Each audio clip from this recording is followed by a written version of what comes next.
Hello and welcome to the LLG Grapevine podcast.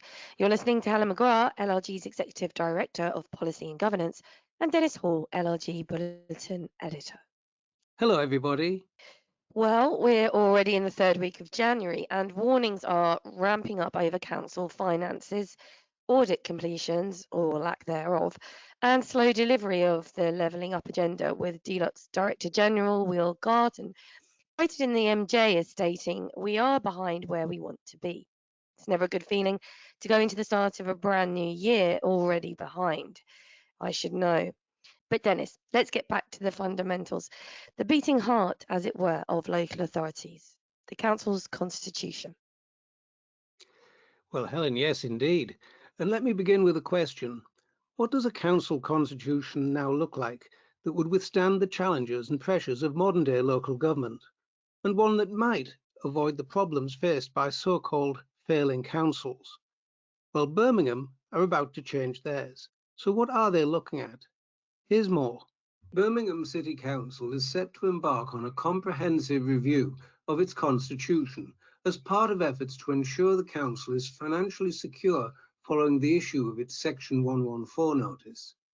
And the review is one of a series of deliverables that the incoming interim city solicitor, Marie Rosenthal, has been set by the government-appointed commissioners. Earlier this month, councillors agreed on the review, comprising 3 stages.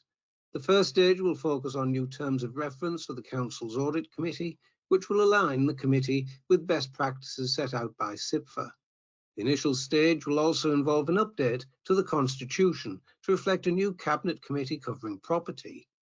The second stage will see the creation of a statutory requirements checklist to identify any missing areas requiring review, and it will also provide a quick reference point for finding statutory information across the constitution, according to the report. Once completed, priority review areas will be identified so that proposed changes can be considered by the Council's Business Management Committee and full Council ahead of the start of the 2024-25 municipal year. The Council will then move to the third and final stage, which will see a comprehensive review of the Constitution.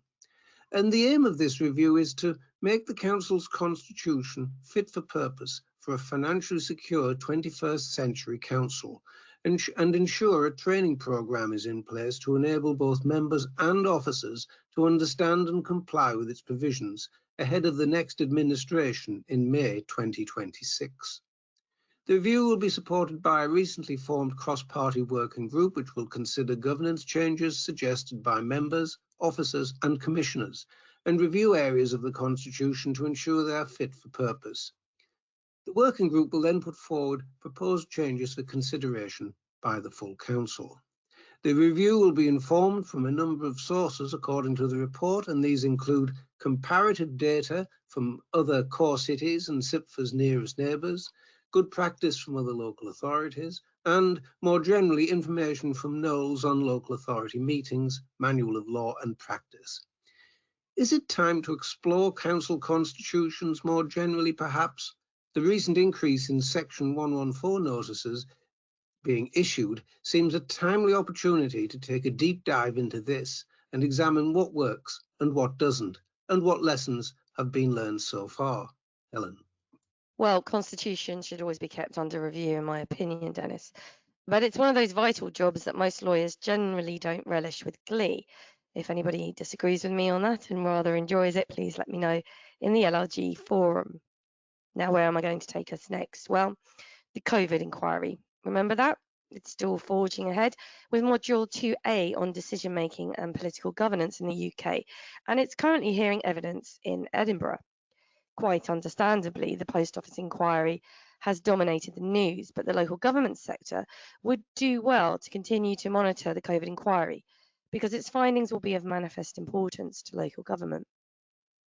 Now, the inquiry has appointed a new research supplier to deliver bespoke and targeted research to collect first-hand experiences from children and young people.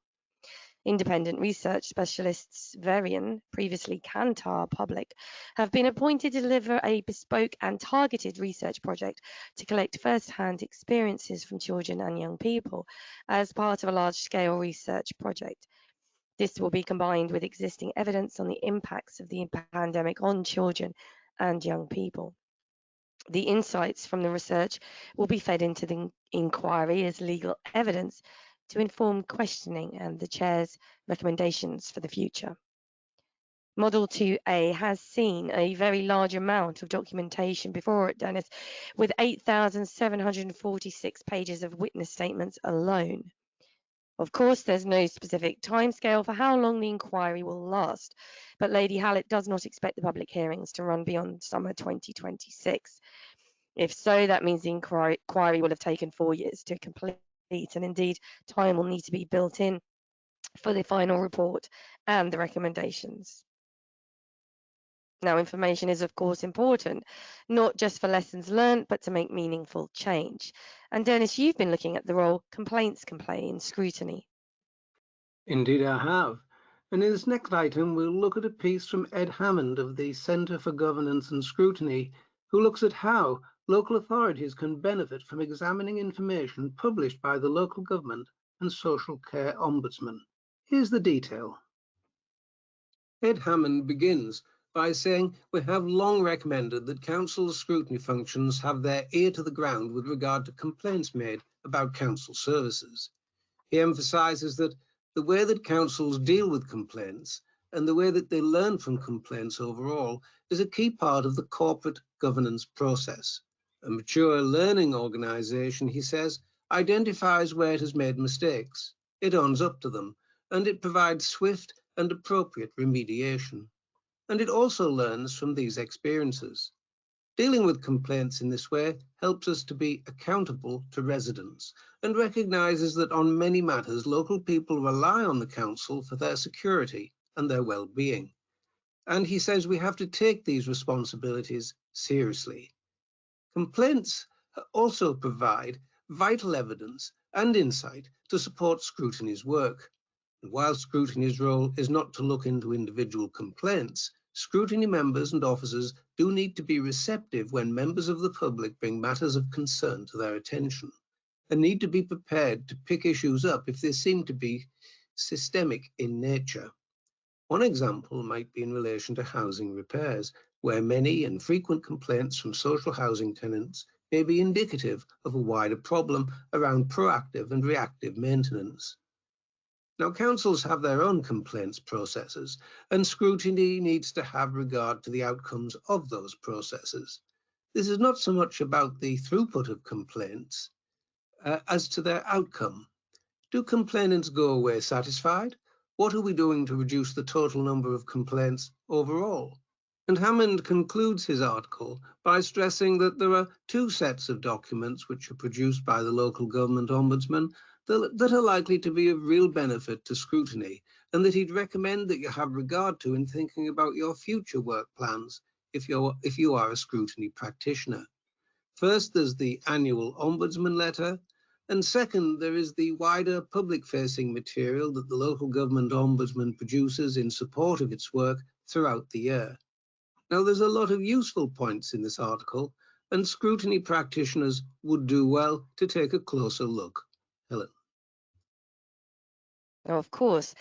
And it's also worth bearing in mind, now we have the case of Churchill and Merthyr Tydfil Council, we might actually see a rise in complaints to avoid court proceedings as an effective informal alternative dispute resolution method. So that will need to be considered too, but plenty can be deduced from looking at complaints as a whole, absolutely. Now, from complaints to transparency, the Information Commissioner's Office has told Nottingham Council to publish a financial report, which they commissioned from auditing firm Ernst Young, after the watchdog concluded that very unusual circumstances created a need for transparency and accountability regarding the council's financial governance. So Nottingham commissioned the report in 2023, following reports in the media that the local authority had wrongly used 15 million from the housing revenue account intended for repairs for general council services. It was reported at the time that the council said it was required to issue a notice under section 114 of the Local Government Finance Act 1988 as a formal acknowledgement it had acted unlawfully, specifically in relation to housing services. Now, Nottingham received a request for the report under the Freedom of Information Act and refused disclosure, relying on the exemption under Section 36, subsection 2, subsection C, which is, as we all know, in the reasonable opinion of a qualified person, disclosure would otherwise prejudice or would be likely to otherwise prejudice the effective conduct of public affairs. The Commissioner found that disclosure would be likely to result in interference to the safe space needed to consider and act on the report, and that this, in turn, would be likely to otherwise prejudice the effective conduct of public affairs. However, and here's the but, as the exemption is qualified, the Commissioner had to go on to consider the public interest test. And here the Commissioner found as follows: that it is not plausible to dismiss the interest in the Council's financial governance as purely a private interest, as if it were the equivalent of mischievous or salacious tabloid reporting. Further, that the publicly documented concerns about the Council's financial management provided legitimate and demonstrable grounds for public concern and a valid public interest argument in favour of disclosure in this area. Now, this decision is a must read for those who work in information governance, and particularly MOs, who are the ones who are normally asked to consider the Section 36 exemption, because they're the qualified person. Now, computer evidence, Dennis. This is the Horizon scandal and the Post Office inquiry, I believe. Indeed, yes, Helen. Commentators are already saying there's an immediate need to update the law on computer evidence to avoid the Horizon scandal being repeated. And critics say that the current assumption in both English and Welsh law that computers are reliable actually reverses the usual burden of proof in criminal cases. So here's more on this important item. A professional body for IT specialists has now added its voice to calls for a review in the legal presumption that evidence from a computer is correct unless proven otherwise. Amid the continuing public anger about the Post Office Horizon scandal, BCS, the Chartered Institute for IT, has said that the law must be reviewed to avoid future miscarriages of justice. Since 1999, courts have been required to follow the common law assumption that a computer producing the evidential record is working properly and that the record is admissible. Previously, Section 69 of the Police and Criminal Evidence Act 1984 required anyone introducing computer-generated evidence to show that the system was operating correctly and not being used improperly. The change followed the Law Commission's 1997 review of the law on hearsay evidence. Sam De Silva, partner at international law firm CMS, said that the Post Office scandal shows the dangers of courts unquestioningly accepting the output of IT systems as reliable evidence. There remains, he said, a legal presumption that the computer is always right. The Post Office could rely on the common law position that the courts were entitled to assume that the IT system was operating correctly. This put the burden on accused sub-postmasters to prove that the outputs and logs from the Horizon computer system were not accurate, he said. Yet how could non-IT specialists be expected to prove this when even some experienced IT professionals would find it a challenge to do so? If the Post Office had been required to prove that Horizon was operating reliably, most of the individual cases against postmasters might have had a different outcome, De Silva said. In future, organizations relying on evidence generated from computer systems to support prosecutions should be required to prove that the underlying computer system is reliable. We hope this will be a clear recommendation from the current public inquiry, he said. Now, as the growth in artificial intelligence goes on unabated, many commentators say reform is essential.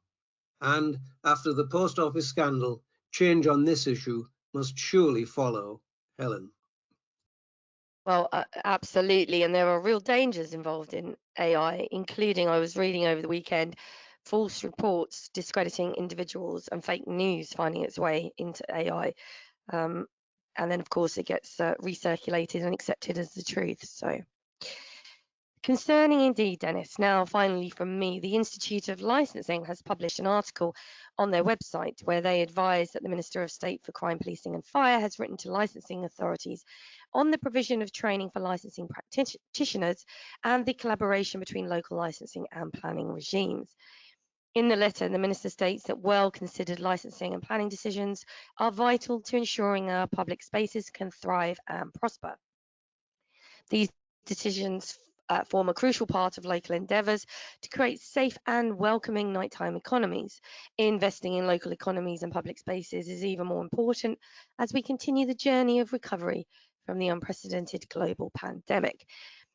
And the Minister outlines measures the government are taking forward, which include strengthening the Section 182 guidance that accompanies the Licensing Act 2003 by providing detailed advice on practical ways that local licensing and planning regimes can collaborate, exploring how to provide further support for applicants on the importance of early identification of potential difficulties across the two regimes when making a licensing application, including clarification on the agent of change principle and what it means in practical terms for licensing applicants. Considering whether the licensing application pro forma would benefit from an additional question on potential planning requirements, and continuing to explore ways of unifying pavement and off-sale license applications. It's quite a departure from the norm that planning considerations don't enter into licensing considerations. But for more information, do head over to the Institute of Licensing website and follow the LLG forum pages, as our licensing lead, Stephen Turner, frequently posts about all things licensing.